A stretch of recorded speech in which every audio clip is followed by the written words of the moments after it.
this video, I'll focus on the archetype of the prostitute. The prostitute is part of the universal four. And I know that I've used the language of survival archetypes in the past. However, what's more true is that I consider these four archetypes, these four universal archetypes, as protector archetypes, inasmuch as they are born out of the belief, they subscribe to the belief that we're separate. And so their motivation, their reason for being, is to help protect the part of us that is here to survive in the physical. It's protecting the physical part of our existence. And so reinforcing, if we were to use other language, but reinforcing what we have come to know as the ego. And when we think about the word prostitute, I think naturally it has a fairly negative connotation. Perhaps you have an image or a picture in your mind of what that looks like. Perhaps it evokes a certain kind of feeling state. Maybe that feeling state is comfortable, or maybe it's uncomfortable. However, we don't want to judge the archetype. We don't want to make the archetype inherently bad. It's not about whether these archetypes are bad or good. It's more to do with how they influence our lives and how that ultimately impacts our divine mission here and our divine sacred contract. Each of the four are about choice. Are we choosing fear, doubt, and worry? Are we choosing to hold on to our grievances? Or are we choosing faith? Are we choosing love? Are we choosing freedom from suffering? The archetype of the prostitute is tied into our morality, tied into our value systems. It's also tied into our deep preferences. We know the prostitute is influencing our life, or is driving the minivan, as I like to say, when we negotiate or we sacrifice our wantings, our preferences, our values, our morals for our perceived survival. And so what that looks like in our everyday life is, are we staying in a job that we hate for the money? So am I sacrificing my preferences, my mental and emotional peace and well-being for that paycheck? Am I working under a boss who can't stand me? And am I staying in an environment where I'm not appreciated? Or perhaps I feel that same way about them. So am I staying in situations where I'm not celebrated, or where in a situation that I myself am not celebrating? Am I staying in a love relationship for a sense of safety, for the roof over my head, for the clothes on my back? Or maybe it's beyond that. Maybe I'm staying in a relationship because I get nice things, because it upholds a certain lifestyle or a certain standard, or keeps me in a social setting that I feel like I should be in. So as I'm talking about it, as I'm feeling into it, it's almost as though there's this disembodiment where we kind of live these two lives. It's duplicitous. It feels duplicitous. The saboteur doesn't feel that way, but the prostitute does. And as with these archetypes, it's also to do with how we negotiate our power? How do we exchange our power? What part of the prostitute is, what am I willing to negotiate to get what I want at a level of my physical survival or even social survival, as opposed to what I deep down want or what I deep down know to be true, good, and right for me.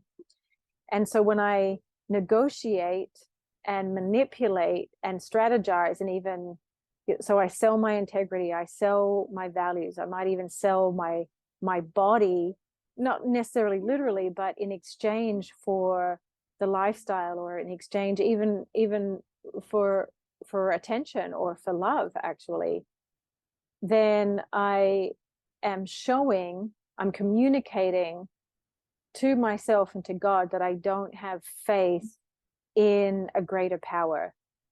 And so it feels very small. It's as if I have to, this small part of me that's so afraid has to be the one that settles or contrives to be in situations that, again, I don't deep down, I know deep down isn't right for me, but I'm not willing to make a change. I'm too frightened. And so you can feel how then that's inherently a lack of faith. So the prostitute teaches us about faith, teaches us to take a risk and to trust in the divine. This reminds me of a relatively recent quantum healing hypnosis session where the client found herself in a story where she was young. She arrived into the scene as a young girl, and her family essentially kicked her out. So she was on her own. She ended up being able to find work at a mine where, in exchange for her labor, she was given food and a place to sleep, a place to rest. And then I can't remember exactly what happened, because in the quantum healing hypnosis sessions, we jumped to an important day. And so it might have been one of those where she had connected with this man who was considerably older, but who was willing to give her a nice life in exchange for basically being a live-in maid. But then, as we delved more deeply into the nature of that relationship, he would also use her for sex as well. And what we couldn't unknow from that session was that she didn't run away. The girl didn't run away, even though she could have, and she didn't.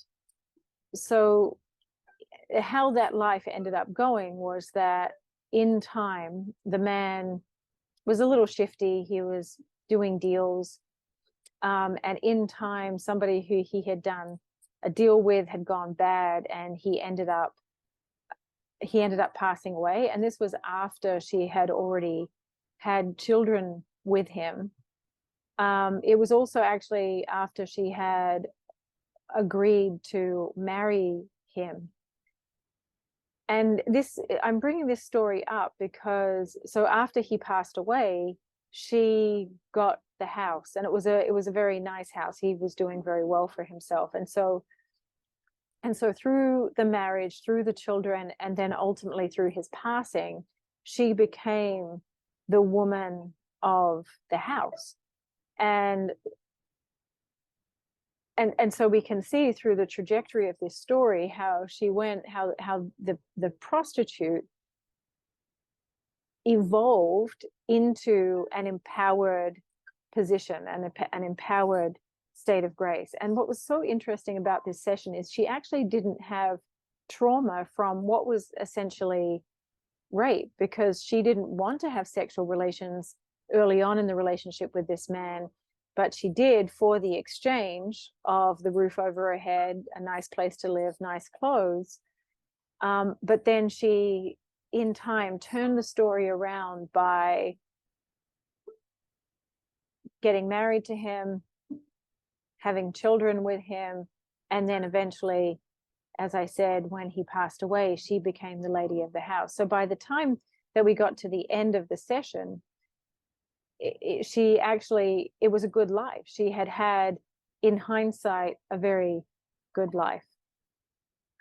And so I wanted to share this because these archetypes, the role that they play, the role that they help us play in any given moment, with any given situation or any stage of our life, have an evolutionary purpose. They have an evolutionary development.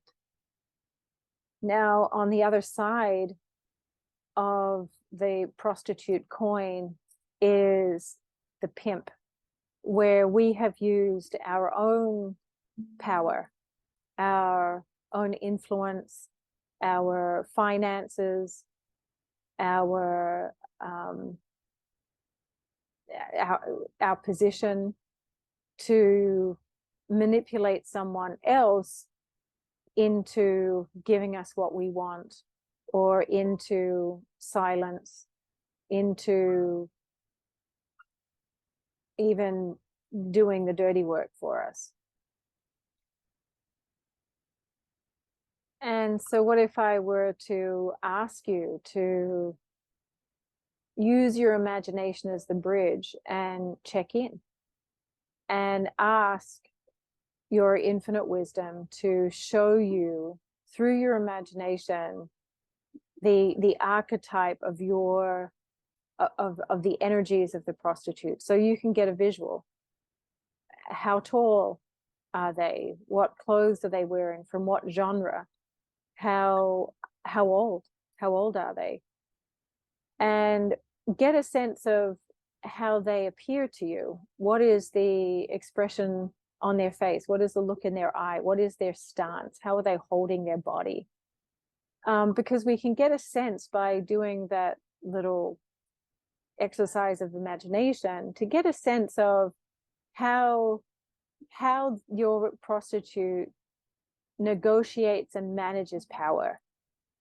Because maybe she's standing in a saloon type dress and her hands are on her hips and she like owns the place, and that's going to have a very different kind of impact and influence in your life over one that's showing up battered and bruised and tired and depleted. And so it's helpful to get a little bit of a sense of how your inner prostitute shows up for you, so that you can harness that energy in such a way that instead of being depleted, you can turn it around to become empowered. So how can you negotiate into greater faith? How can you negotiate your power in order to be able to begin to align with your divine mission, with your soul's purpose? So the question is, how can we transform the influence of the prostitute archetype to help us access our faith, to help us use this archetypal energy to take charge of our preferences, our values, and our morality, to really discover what is true, good, and right for us, given our divine mission here, given our soul purpose here. If what I've shared here inspires something in you, feel free to share in the comments. And also you can like the video, subscribe to my channel to receive more videos as I continue to explore the varying archetypes that influence our human story at this time.